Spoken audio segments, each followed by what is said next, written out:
Sea of Red, it's time for another Fireside Chat, the official podcast of Flames fans. It's go time. Well, the Calgary Flames have 1 week and 3 games left, and somehow they're still managing to hang on to a playoff spot. I'm Dan, alongside Matt. Matt, when was the last time you and I were sitting here this late in April and still having meaningful discussion about the games to play? I know, it's bizarre. Like the Either last they're times out that or they're going to the playoffs, and the games don't matter either way. Yeah, exactly. Reminded of the scene in Monty Python, Search for the Holy Grail, with the guy, the old man. And it's like, I'm not dead yet. So, yeah, it's still alive, but it's exciting for Flames fans. Yep. Well, let's look back at the last week. The Flames had a short road trip here. They did their California road trip, going to San Jose and Anaheim, then came home to take on the Wild. So they went to San Jose. They beat the Sharks 3-2. That put them into the West wildcard spot just briefly. Wolf made 29 saves here. What were your thoughts on this game? The Flames played well enough. I don't think that they had their best game. It was getting a little dicey heading into the third period. Like, can they actually score a goal? But, I thought that they were just kind of relentlessly putting pressure on the Sharks. I felt that San Jose took it to the Flames in the first period, got the opening goal, and then Calgary pretty much took over the game from that point forward. It just it took a lucky break to open it up, and then the Flames just ran with it after that. Yeah, I mean, the Flames were down 1-0 going into the third, and then broke open the scoring with Klapka, Huberdeau, and Coronado all scoring in one period. And that's really what put the Flames ahead here. Flames have won all 3 games now against the Sharks this season, and they have one more coming up, which we'll talk about when we look ahead to next week. But, I mean, this is a must-win game. You can't be losing to the Sharks. No, and especially this week, the Flames absolutely need every single point they can get. They sure do, yeah. And speaking of points they can get, they didn't get all the ones they could here. Gave one up, but not really to a team that matters that you gave it up, as they ended up losing 4-3 in overtime to the Anaheim Ducks here. The game, I didn't think in this one was all that great. The Flames, in my opinion, looked a little sloppy. Nice to see Sharangovich, nice to see the captain get back on the board, but I just thought that the Flames could have come out and done better in this one. Yeah, the defensive awareness, especially in the third period, was abysmal. And, it basically looked like the Flames were being outmatched at times against the Ducks. And yeah, but yet they got up 3-1, and you shouldn't be blowing a 3-1 lead. Exactly, especially when you have under 5 minutes to go and giving up 2 goals in 5 seconds. It's like, guys, really? Like, it only required a little bit of basic play on their part not to give up the tying goal 5 seconds later, and literally every player on the Flames basically made the worst decisions possible given the situation and allowed the guy to come in and score. And it just, when you're fighting for your playoff lives, having those kind of mental mistakes, and you just can't have that. And frankly, the Flames would have a lot more scenarios of making the playoffs heading into this upcoming week had they got that one extra point. But at the same time, I mean, this is why the Flames are where they are, right? Is they make mistakes. Yeah. Oh, for sure. And, it's frustrating when you see other teams just, win when mistakes happen and they still find a way to find those bounces, like St. Louis winning 13 of their last 15. But, it's just tough. And, between the weird waved off goals that we were discussing last week, and then just, momentary brain lapse in this one, the Flames could actually have clinched a playoff spot by now. had, things gone their way instead of, the way they did. Sorry, I just want to correct myself. I said that the Flames made the Western Wild Card after the San Jose game. They didn't. I was doing the wrong math there. But either way, they've been fighting for it all week. So after this Anaheim game, the Flames win the season series 3-1 against Anaheim. So I guess the result we should be having there against a bad team. Yeah, when you get 7 out of 8 points against the bottom feeder like Anaheim, you're doing everything right. It's just timing of the 7th point instead of getting 8 did not help the team. And the biggest game, the most important game Friday night when the Wild came to town, this is a game where Minnesota could have clinched a playoff berth with a win. Calgary wasn't going to let that happen. The Flames ended up with a 4-2 win at the Saddledome, which puts them 3-0 in the season series. We got goals from Backlund, Sharangovich, Postel, and Lomberg here. The Flames got up 4-0 at one point, ended up losing 4-2. Matt, this was a game when I watched this where I was saying the Flames didn't do anything flashy, but it shows that when they need to, this team knows how to go out there and do what they need to do. Yeah, they completely dominated the Wild in this one. And you could tell that one team was desperate and one didn't really care. I felt that Minnesota might have been trying to save themselves for the following night when they played Vancouver, because they did kind of walk all over the Vancouver Canucks to an easy win.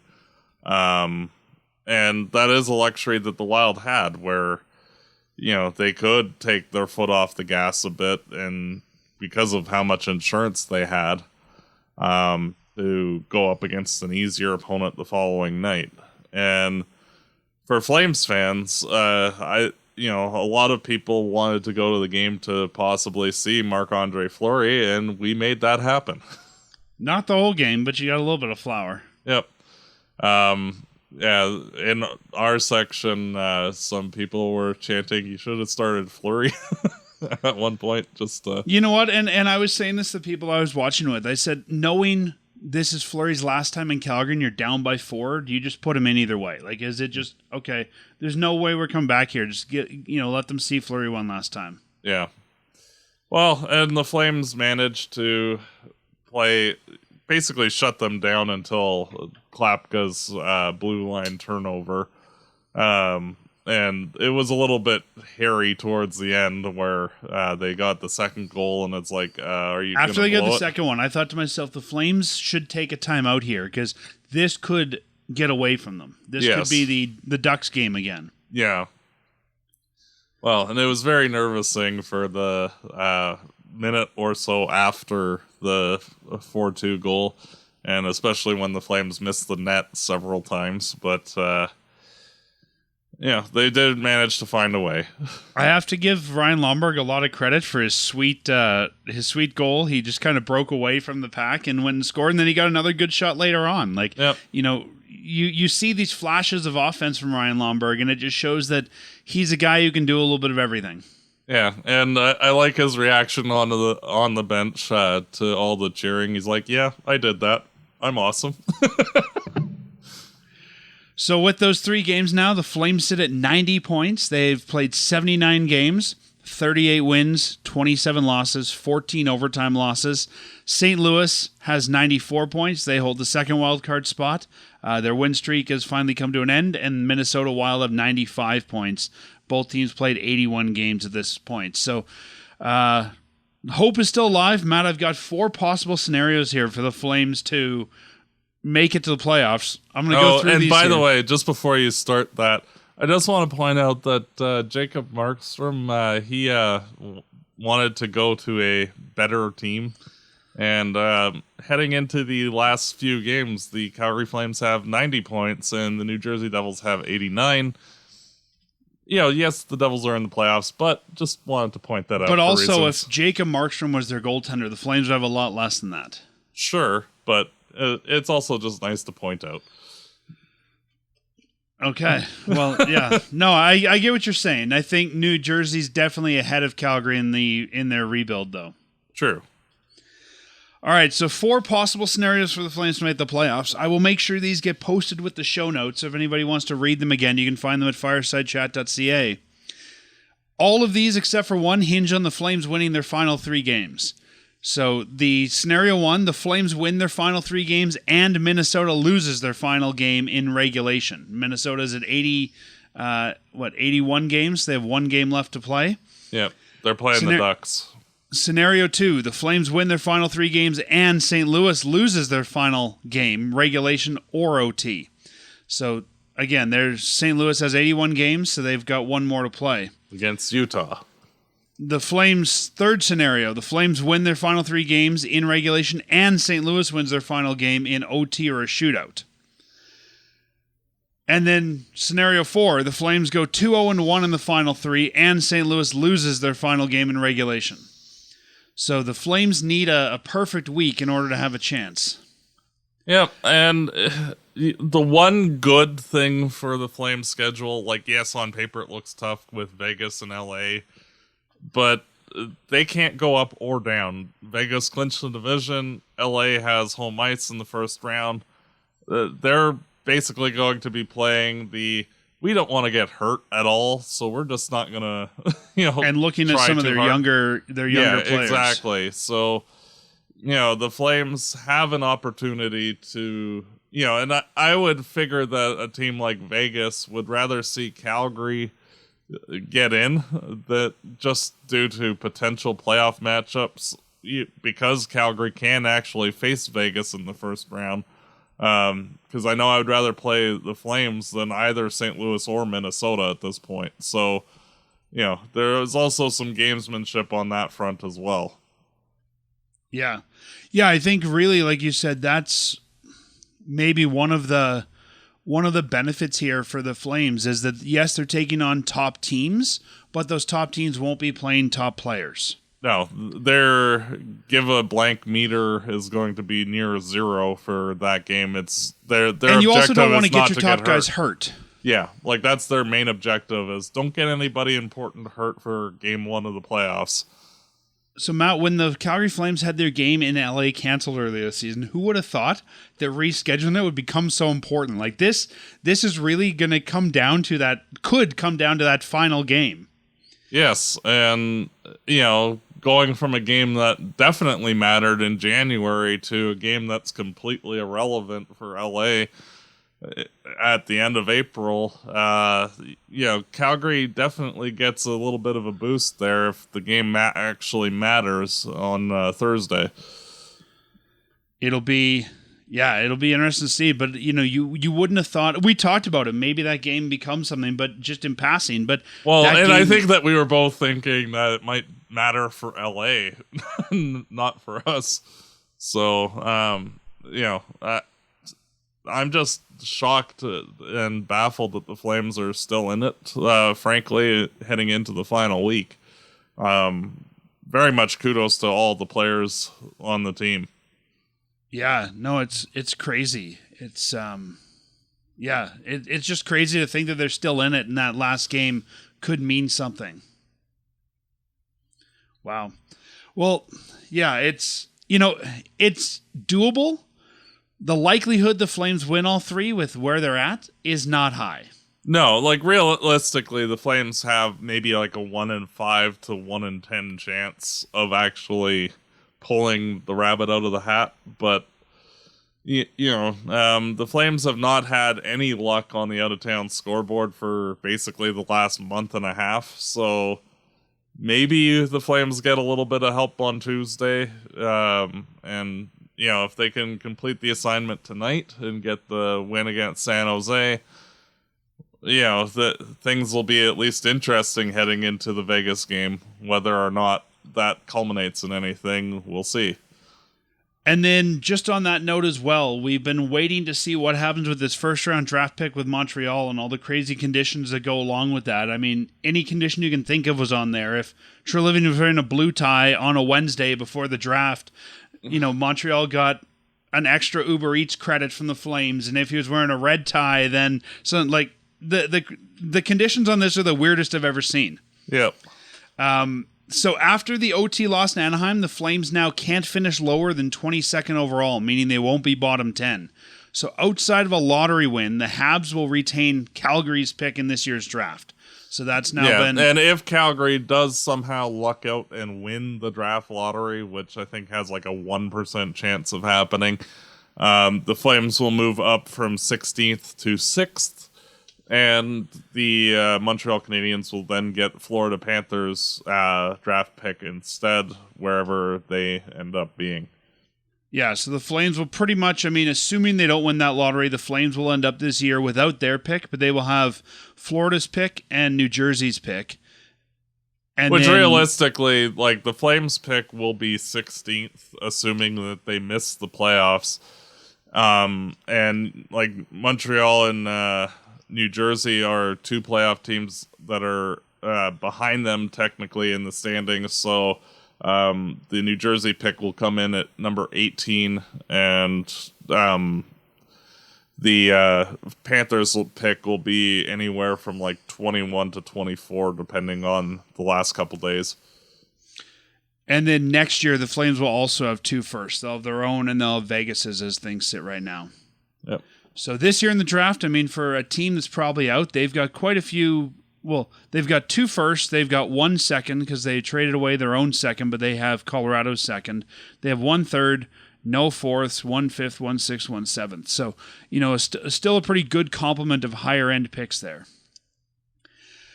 So just wanted to make that note because we've been trying to track this pick all season and figure out what's happening. Now we know. And Matt, I wanted to give a shout out to Sharangovich here. We've talked about him not having great production all season. We know he started injured. I still think he maybe came back a little too early, got in the lineup. But in this past week, he's been on the scoreboard a lot more. It looks like he's probably coming back into form. And I think that's, especially for a guy who's got a longer deal now with the Flames. I think he's got, 2 or 3 years at FCHEC? 4 years. 4 years right. After this one. Yeah, it was a 5-year deal. So, no, it's 3 years after this. He's got, because his deal expires in, you're right. Yeah, it expires in 2030. So, yeah, he's got a long time here in Calgary, but it looks like he's finally coming into form. Yeah, and I was never really concerned about Sharangovich, just because of seeing other players on other teams and even guys like Backlund who suffered a lengthy early season injury. Every time that player struggles that year, you see it like where RFAs hold out through training camp. They usually struggle, like Jeremy Swayman this year. And then the next year they're fine and like there's no issues. So it's unfortunate, but if he can step up this last week when the games actually matter, and then if the Flames make it into the playoffs, and he performs in the playoffs, that'll be just a huge bonus for this team. It's going to be a big if, but yeah, you're right, if. I want to say congrats to Andrei Kuzmenko for finding his offensive touch again, just in time for him to play LA or Edmonton in the first round. So, we saw this last year where he looked good for after the deadline, and then he crapped the bed again this year. Yeah, but hopefully he can inflict some pain on the Oilers, so it'll be nice to see if he can. Maybe this is a guy who just needs to, move teams every 3 months to keep his offense going. Yep. All right, so who gets him this week? But yeah, good to see Sharangovich. Good to even see the captain coming back. Backlund, I thought's had a great week too. And yes, in order for the Flames to do this, they're going to need help from everybody in their roster, right? We saw Lomberg get a goal. We've seen Klapka looking really good. I don't think Klapka's looking first line good, but that's another story. I think in order for the Flames to do this week, they're going to need to get the whole lineup pushing and doing things they haven't been, and we'll see what that looks like. But yeah, I think you're gonna need to see a surprise in each of these games. Somebody in the lineup who maybe comes out and does something they normally wouldn't in order for the Flames to get where they need to be. I agree, and it'll be interesting to see if the Flames can manage to find a way to at least make Tuesday and Thursday's games interesting. And they just have to take it every game one day at a time and see how it goes. So one question I wanted to ask you, Matt, is the Flames, as we know, did nothing on the deadline. Kind of surprising, really. Nothing happened, even a depth move or taking on salary or whatever. But with the Flames now needing a few wins here, do you think in hindsight that Craig Conroy should have done something? Do you think the Flames made a mistake in hindsight by not doing anything at the deadline? Absolutely not. Realistically, this team, like as good as they have done as a group, they're still technically, they should be a bottom 5 team type team. And, if you fill a hole, that's fine. But, the likelihood that the Flames would have made the playoffs would have only been slightly better had they got a top tier guy. And the amount of sacrifice they would have had to do in terms of prospects and draft picks would have been extremely high, especially with how stupidly crazy the prices were at the trade deadline. The trade that they did make to get Frost and Farabee did help in some aspects, but even though those guys basically were both in the neighborhood of 20 goal guys, I think they only have 5 between the two of them since we acquired them, and have been mostly a non-factor on the score sheet. Like, they have helped the depth of the team, but there's been no real offensive impact from those two players. And, the Flames realistically are a bottom 5 team that just, everything has kind of gone right for this team to be where they're at. And, looking ahead to next year, regression from, just everything going right to just, some things going right. Like, this team should, drift downward in the standings. And Frost and Farabee haven't turned out well this year, but I think this is a long-term move. Oh yes, I agree. And I just don't feel that this team is in any way, shape, or form set to compete next year or the year after that. When your best players are approaching their mid to late 30s, you're not going to be doing very well for very long. You need young scoring talent to come in, and realistically, the Flames forward group, the young guys that are not in the NHL already, there's nobody that's knocking on the door immediately. And, there's nobody that's of a caliber of, Monahan or Kachuk or Gaudreau anywhere in the Flames system. So, as good as, things have gone this year, Conroy did a very good job of staying the course of, we're doing great this year, but. And yeah, no, I totally agree with you. And I think, yes, having another big name, getting a Brad Marchand or somebody is always fun for fans. But look at what the cost would have been. I mean, let's just take a one-for-one cost on any of those guys. Sure, you're adding, but for what they would have had to subtract, I think you would have had to take roster players out. Well, now you're even in more trouble. And even if you're taking picks out, great, you make the playoffs this year, but then the Flames are back in the problem they've had for so long, which is they're kind of building year by year. They're giving up futures for it, and they're stuck in this mushy middle because of it. Yeah, I think, and while granted, yes, they're basically going to finish in the middle of the pack like they do basically every year. They, just organizationally, they're not heading in that trajectory. They're not going to just magically be a playoff team next year if they add and like one you said, or two guys. This will not be repeated. They're going to get worse next year. Yes, you can't expect Kadri and Huberdeau to continue to be the top tier, offensive drivers that they were this year. And there's just nobody in the system ready to jump up and take those spots. So, it's going to suck next year, but, at least the team is, still in the hunt this year. As fun as it would have been for some fans, especially casual fans, to, see that name, see that big name, buy a fun jersey with a big name on it, it would have done more damage long term for the Flames to have gone out and acquired than it would have to stand pat. No, and realistically, the Flames in their prospect pool, like I've always felt that like any rebuilding team needs 20 to 25 top tier prospects in their system in order to turn the boat around and finish their rebuild.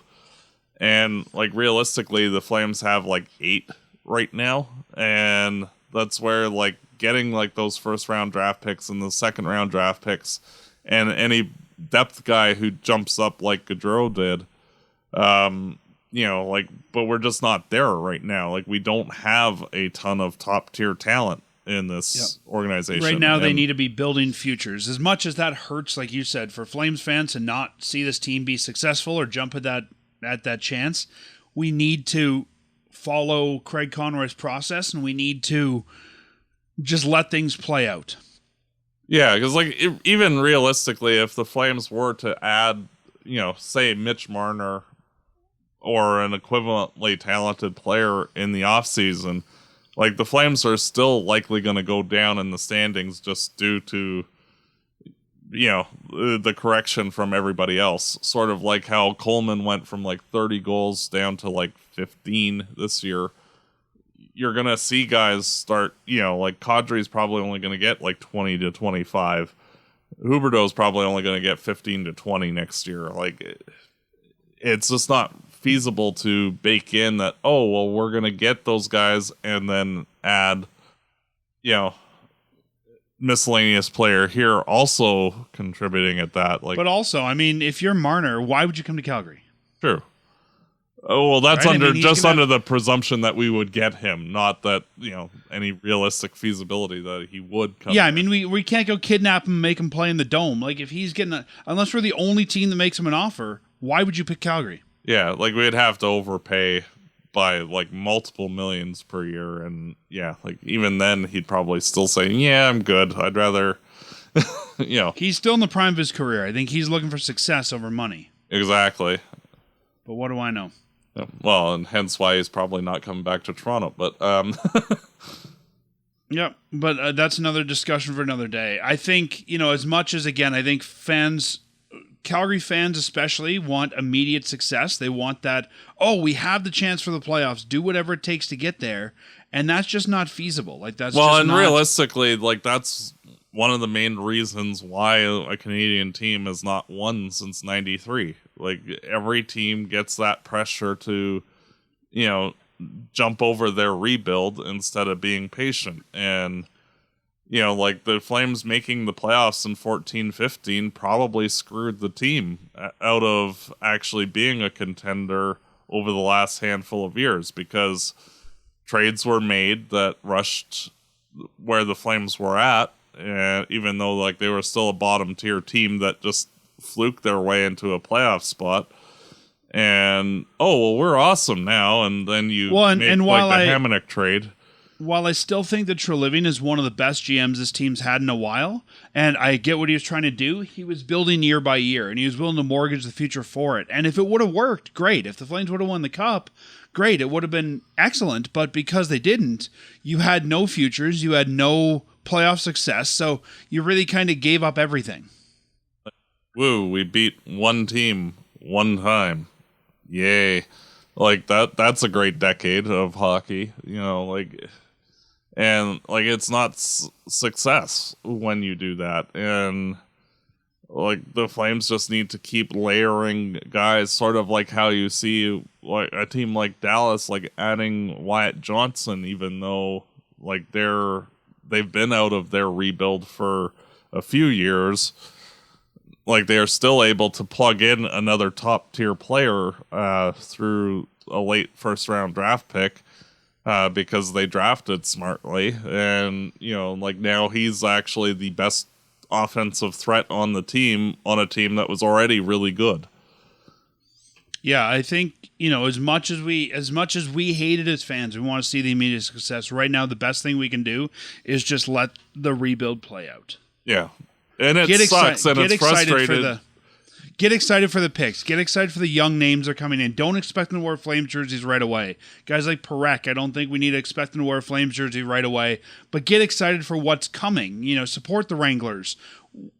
Get excited for what we will have in 3-4 years.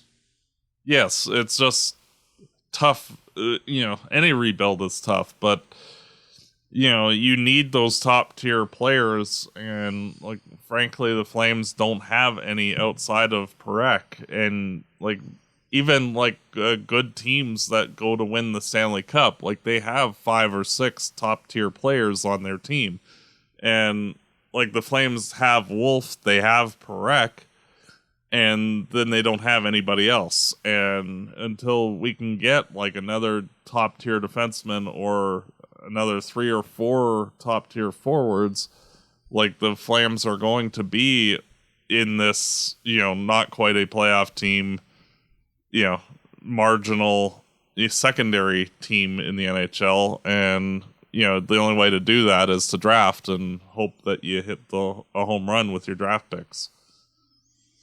Yep.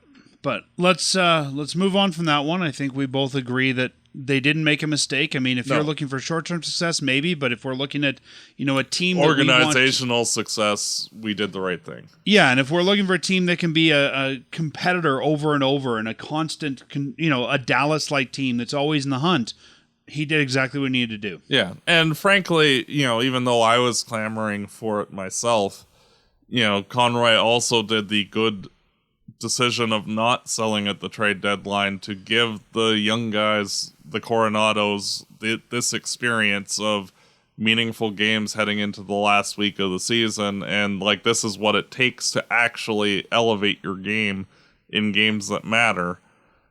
Which, frankly, the Minnesota game was the first time I've seen the Flames actually step up in a do or die game in forever, frankly. And they had their best game of the season in the do or die game, and that's an important lesson for any of the young players on the team. And while they can still make the same trades that they were potentially going to do at the deadline at the draft instead, the experience that they're going to get from the last few weeks is invaluable for 2, 3, 4 years from now.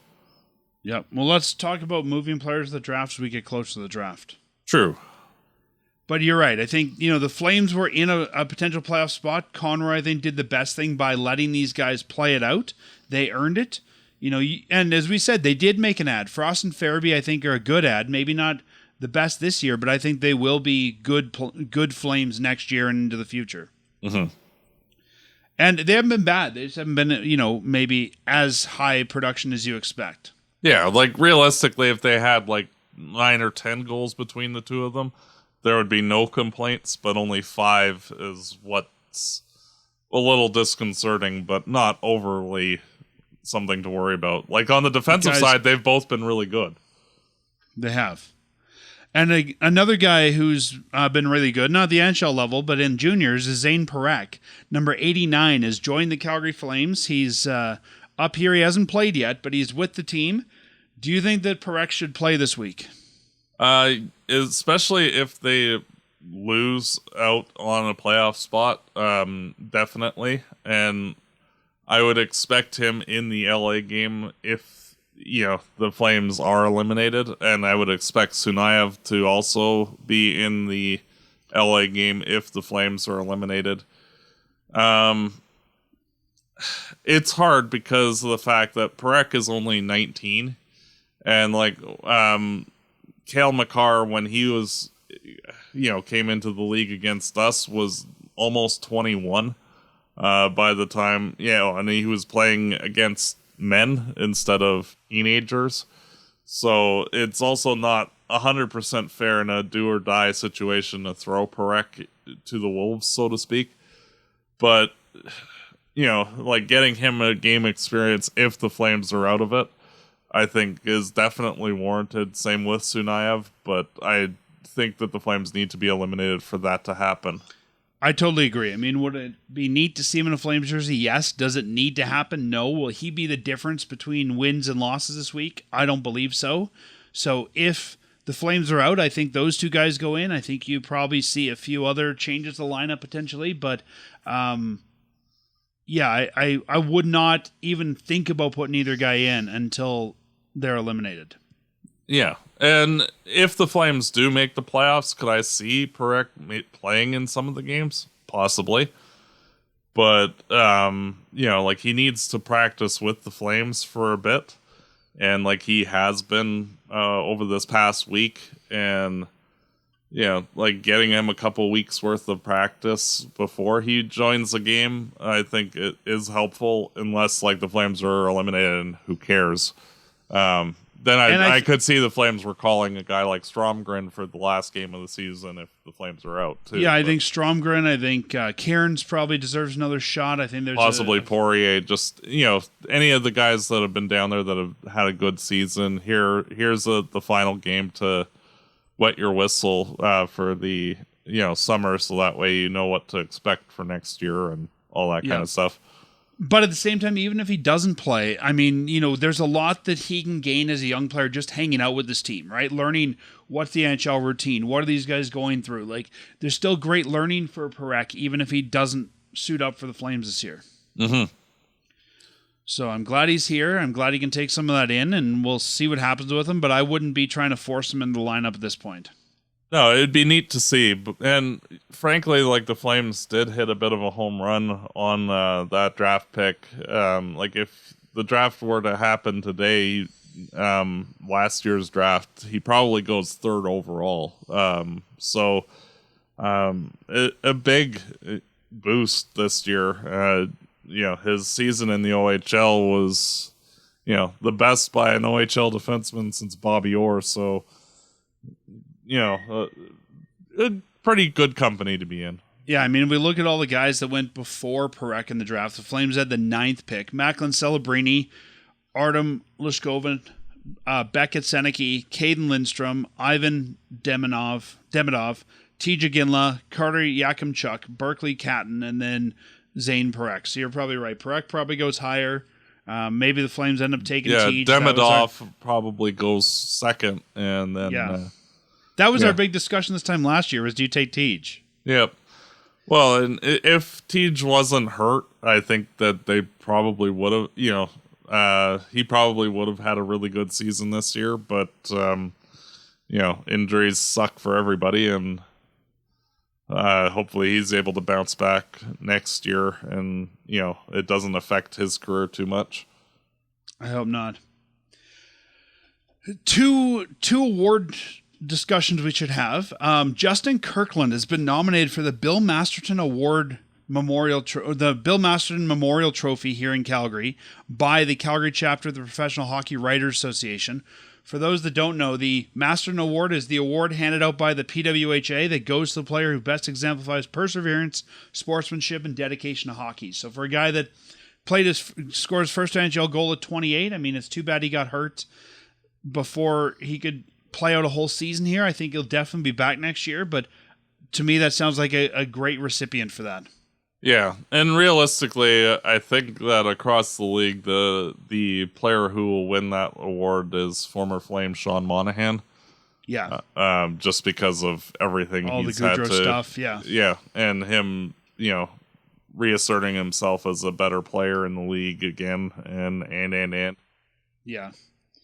I wonder, and I don't know what award it would be, but I wonder if the NHL could find a way to posthumously give Johnny Gaudreau some award this year. Yep. I don't know. Okay, so let's put it this way. If, what's the award that's given to the best player of the regular, do we have a Conn Smythe for the regular season? The Hart Trophy? The Hart Trophy. So could you do almost I don't know. Would they do because the Blue Jackets probably shouldn't be anywhere close to the playoffs, but they are. If they make it in, would you posthumously give that to Johnny? I don't know. Yeah. Well, and realistically, the NHL could name an award for Gaudreau in some sort, perhaps like renaming the Lady Byng Trophy That's the worst name for a trophy. True. The Gentlemanly Award is called Lady Bing. Just call it the Bing Trophy. Yeah. But yeah, no, it'd be interesting to see. And then, speaking of awards that need to be renamed, the Peter Marr Good Guy Award was won this year by Mackenzie Weegar. A great award, but what a terrible name, the Peter Marr Good Guy Award. You're a good guy. You're pretty swell. Yes. Like we have other awards like, the Master Award that are for a lot of the same things, that perseverance, we have the community service stuff, but I don't know, just the Good Guy Award. I mean, I'm not saying Peter Marr shouldn't have an award named after him, and that Peter Marr is not a good guy. He is. He's a great guy. But I don't know, the Good Guy Award, it just seems like it needs a new name. It sounds like a hokey award from the 1950s. Like, like it's not really meshing with the time. Like it'd almost be like calling it the Groovy Dude Award or something. Like it just seems really out of place.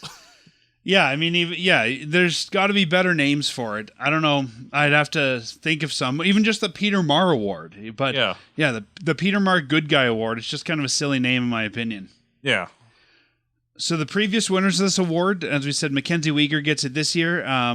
Blake Coleman last year, then Eric Goodbranson, Derek Ryan, Michael Backlund, Travis Hamonic, Matt Stajan, Chad Johnson, Joel Colborne. It looks like outside the last two winners, if you win this, you don't tend to stay in Calgary very long. Yeah. So it's probably good they've got him locked up long term. The Good Guy Award is bestowed every year on the Flames player who best exemplifies Marr's values in their dealings with others: sincerity, integrity, dedication, and respect. It's voted on by the local media. Again, like, why not just call it the Marr Award for integrity or something like that? Or the professionalism award, or, like anything other than the Good Guy Award. It just sounds lame. Like, yay, you're a swell fellow there. Yeah, it's a participation award level of, like, this doesn't even sound like an actual, like, honor in a way. Like it just odd. I mean, I don't want to downplay the award, but I just think it needs a bit of a rename. Me either. It's just like the spirit of it is correct, and like what it stands for is correct. It's just the name, and naming it bad. after Marr is correct. Yes, like every part of it is correct except for the Good Guy Award. It just sounds so lame. It does. Yeah, I don't know. Anyway, we'll move on from that. The next one is a story you weren't that familiar with, and this is that today, as the Calgary Flames take on the San Jose Sharks, you'll be able to watch the game as you normally would in person in the Saddle Dome or on TV, and you can also watch the new, what's being called the NHL Hockeyverse presents Harvey's Mountain Classic. It'll be an animated version of today's game. There's a storyline behind it. For those that don't know, Harvey the Hound is a little bit unhappy that the Flames don't get an outdoor game this year. So he goes and he sets up a game in the Rocky Mountains on a beautiful rink on a frozen lake where conditions will be perfect for the Flames to explore the great outdoors. And if you look at the screenshots that have been released, it looks like kind of a composite of Banff and Jasper and a bunch of these towns together. The program will be the broadcast duo will be Brendan Parker of Flames TV and Megan Mickelson of Sportsnet 960. They're actually both going to be at the NHL Studios in New York wearing VR headsets. They're going to have their own avatars in there. And both their kids, Brendan's son Cade and Megan's son Calder, will be doing some of the work and giving some information and that sort of thing as well. So kind of a cool idea. If you've seen the broadcast or the preview of the broadcast that's been out there, it looks like it's going to be fun. You'll be able to watch this on Sportsnet. It'll be on NHL.com. It'll also be on YouTube. And you can either watch it during the game today in real time, which is, I think, the coolest part. They can do this in real time. It'll also be available on YouTube. It'll be on Sportsnet during the broadcast, and then on YouTube and NHL.com, it'll be uploaded after the broadcast. So kind of a fun idea. I mean, probably not what the hardcore hockey fans going to be watching, but I can totally see this being a great way to introduce kids to the game. And for as much flack as Harvey gets, I mean, you and I have talked about this in the past, Matt, this whole thing's being named after him. Like, he's the original icon in the NHL, or the original mascot in the NHL. I think he's still an icon around the league. I still don't know if I like him wearing a shirt this year, but good to see Harvey getting some love here. I know. Yeah, that is something that has bugged me literally every game seeing him with the jersey on. The joke I've been making is he's in his 40s. He's probably starting to get a belly he's got to cover up. That works. Right? I mean, he's been around here for almost 40 years, so he's probably his body's probably not what he wants to show off anymore. Yeah, you're not seeing him doing very much acrobatics anymore. You're not. Yeah. Just comes out and beats a drum and goes back. Yep. So he's getting old too. But I Dad mean, bod Harvey. Yep. Yeah, I mean, you and I were campaigning hard for him to be in the Mascot Hall of Fame a couple years ago, and he didn't make it. Like, I think Harvey's an underappreciated mascot outside of our city. Everyone loves him here, but outside our city, he's not well appreciated. So I'm hoping that this might help to bring some light to Harvey as well. Yeah. But what are your thoughts on the idea of this? Oh, it's a good and fun way to have kids who aren't necessarily into hockey getting exposed to the game. And anytime you can expose a new audience to something that they might not normally participate in is a good thing. Helps to grow the game. Like, frankly, with how tough it is to become a hockey player, just on the financial side of things for ice time and rinks, et cetera, and equipment, having the ability to, introduce new people into the game of hockey is always a great thing.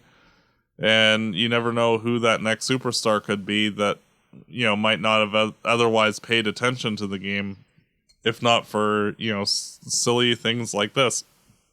And while this seems a little bit silly, maybe, as someone who works in, development and things like that with computers, I see a lot of potential for this. I could see them doing a licensing deal where maybe eventually you have. Do you remember back in the 90s when the Muppets were part of the All-Star promotion and you get the little Muppets? Like, I could see doing something like that where you superimpose the Muppets over the players or something like that. Yeah. That'd be kind of fun. I remember an NFL one a couple years ago with Dora the Explorer, and some team wasn't able to get in the end zone, and Dora popped up and said, "Let's find the end zone." They couldn't. Can we? Stuff like that. Like, I could see just, a different range of possibilities here. Even doing things like the old puck tracks where they couldn't do. By the way, that is something that to this day the Cleveland Browns have not figured out. There you go. They need Dora on their team. Yep. Like even the old puck tracks in the 90s where they showed how the puck was moving and they had to do that within the puck. You could use animation in a simpler way to just be able to show where the puck's moved or make the puck glow. Things like that I think would even bring more interest to the TV broadcast. I don't know how many times I lose track of the puck on TV. Being able to do that in a more subtle way would be awesome. This is obviously going a lot further than that, but I just think this is really going to open the doors, show off both the new tracking systems the NHL has. I mean, if you look at game recaps, you can see exactly how a goal was scored now, which is cool. But it's the start of a really cool tech for both kids, and I think things we might like as adults too. Yeah. What would also be nice is if they upgraded the goal line cameras from like 1970s technology to modern day stuff, so that way you can actually see clearly if pucks go over the line, which might have helped in the last couple of weeks for some reason. Well, maybe they'll be able to. Yeah, I mean, really, they probably could do that. I think part of that question is going to be how do they get that data and that sort of thing. But I'm sure that'll be discussed at the GM meetings. Yeah. So I'm excited for this. The game is at 6 p.m. tonight. If you have Sportsnet Plus, you will have already seen this. Our show will come out after it's been recorded. But let us know on social media. I'd love to know how many people watch this, how many people found it interesting. Obviously, as grown men in our, almost, late 30s, 40s era, which is, I think, what most of our listeners are as well. We're not the target audience, but I'm definitely going to watch it. I think it's going to be at least a fun thing to watch. But my question is, if you're doing some of this, why Calgary and San Jose? Why would you have done this like a Battle of Alberta? Yeah. Oh, I know. That is, or a more important game just generally league-wide. Like, say, a Toronto-Montreal game or like the Ottawa-Montreal game earlier this week. So, apparently the reason they didn't do that is the NHL asked teams submit the storylines they thought their team could do, and we submitted the Harvey one, and they liked that storyline, which is why Calgary got it. But why Calgary, San Jose? Very odd, but not going to argue. And if that's the storyline, they're going up to the Rocky Mountains to play. I could see a version of that where, it's Calgary and Edmonton, both trekking out there. Like, that would have made sense, or like a Calgary-Vancouver game. Yeah. Does Edmonton still have that goofy Lynx mascot? Yes. Okay. What's its name? Do you know? I have no idea. I think it's Hunter, but I'm not 100% Yes, sure. you're right. Hunter the Lynx. Yep.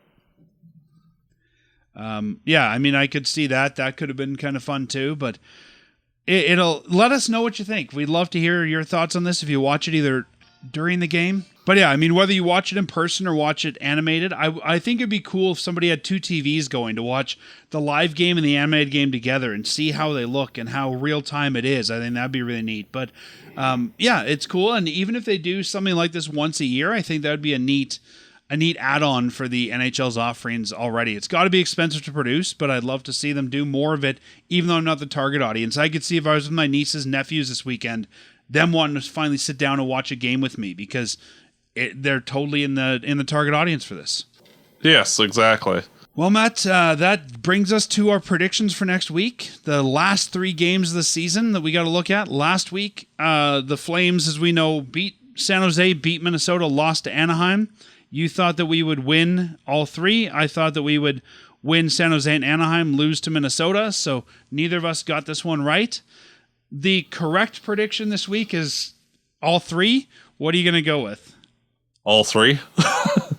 They need 3 wins. Anything less, they're not going to likely make the playoffs unless they get a lot of help from Utah.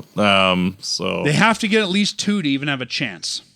Yeah. As we talked about in those scenarios, 2-0-1 and St. Louis losing their final game could do it. But yeah, they need 6 out of 6 points. It sucks that they're in this position, but are they likely going to get that? No, but you got to shoot for the moon and hope for the best. As much as I'm debating if I go the same as you or go with my realistic prediction. Go with your realistic prediction. They win San Jose and LA, they lose to Vegas. Yeah, I agree. I think even if Vegas is bringing in sort of scab players, they're still going to be better than the Flames as an overall group. Yeah, I agree. And I think that, them finding out, like, the out-of-town scoreboard in the second period, if it doesn't go their way, the Flames might collapse in the third period, even if they're up heading into the third. Because, if they get eliminated in the second intermission... do you tell them? Or as the coach, do you just say, we're not going to look at it? Yeah, well, I think that it's impossible to keep that. I think every single player is going to be scoreboard watching as well. How could you not? In the past, they've actually had the other scoreboards on our board as we're playing. Yeah. It's impossible to keep that away from them. So, and even in past years, Beasley's made in-arena announcements of, oh, this team lost, or, oh, this team won. So, and, oh, the Flames have made the playoffs, or, oh, the Flames have been eliminated from the playoffs. And we've seen that before. Actually, that happened one game where it ended up screwing the Oilers out of getting Patrick Kane because the Flames were up 2-0 heading into the third period. Found out we clinched. We stopped playing. The Oilers won, moving them just past Chicago, who won the draft lottery. And yeah, if it wasn't for that, the Oilers would have had Patrick Kane. But so yeah, I think that. It'll be interesting to see Tuesday with our game being an hour behind the other 2 games, how the team responds during that game. Yeah, I agree. Well, we will be back next week and we'll wrap up these 3 games in the whole season. We'll look back at our predictions for this season that we made before things started, and we'll put a bow on everything, but we've got 3 games before then. Big 3 games for the Flames. Again, they need at least 2 wins, so we'll see what happens. But Matt... And I'm hoping that we have some games to preview next week, but we'll see. And just got to hope for the best. And if not, it's been a magical ride this year. like the fact that we're still talking about the potentiality of having games to preview next week is a huge achievement for this team. And there's more conditions on this week than there are on that Montreal draft pick. Yep. It's the Calgary Flames way. Why don't you take us out? And as always, go Flames go. Fireside Chat is hosted by Dan Stevenson, co-hosted by Matt DeBorg. This episode produced and edited by Peter Marino. Fireside Chat is licensed under Creative Commons license. For full license details, visit firesidechat.ca.